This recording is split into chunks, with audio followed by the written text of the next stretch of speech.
Construction साइटवर नेतृत्वाचे महत्त्व. Importance of responsible leadership at work site.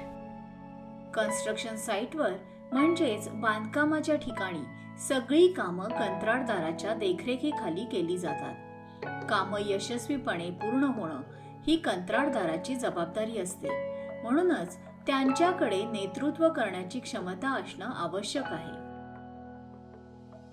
संघटनात्मक क्षमता.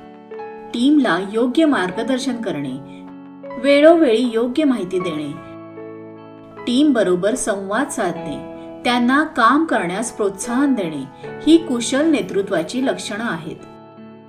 टीमला एकत्रितपणे पुढे घेऊन जाण्यासाठी कंत्राटदाराकडे संघटनात्मक क्षमता असणं आवश्यक आहे. काम करताना टीमला प्रोत्साहन देणे.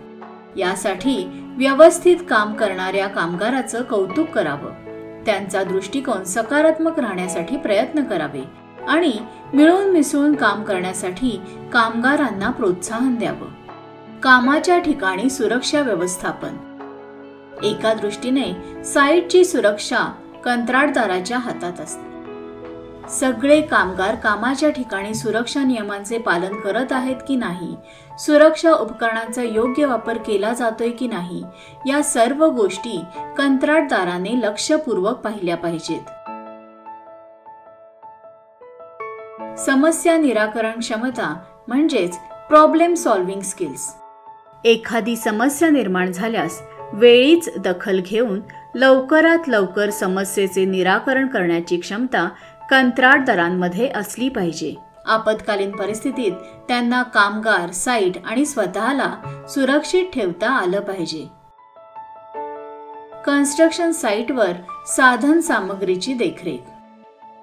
कन्स्ट्रक्शन साइटवर योग्य वेळी योग्य साहित्य पोहोचवणे, त्यांचा वापर योग्य पद्धतीने होतोय की नाही हे पाहणे, यामध्ये कंत्राटदारांची भूमिका महत्त्वाची आहे. यामुळे कामाच्या गतीमध्ये सातत्य राखायला मदत होते. पर्यावरणाची जबाबदारी. कन्स्ट्रक्शन साइटची नीट स्वच्छता ठेवणं महत्त्वाचं आहे. त्यासाठी कचऱ्याची योग्य रीतीने विल्हेवाट लावावी व ते करताना प्रदूषण होणार नाही याची काळजी घ्यावी. योग्य पद्धतीनं वेतन देणे.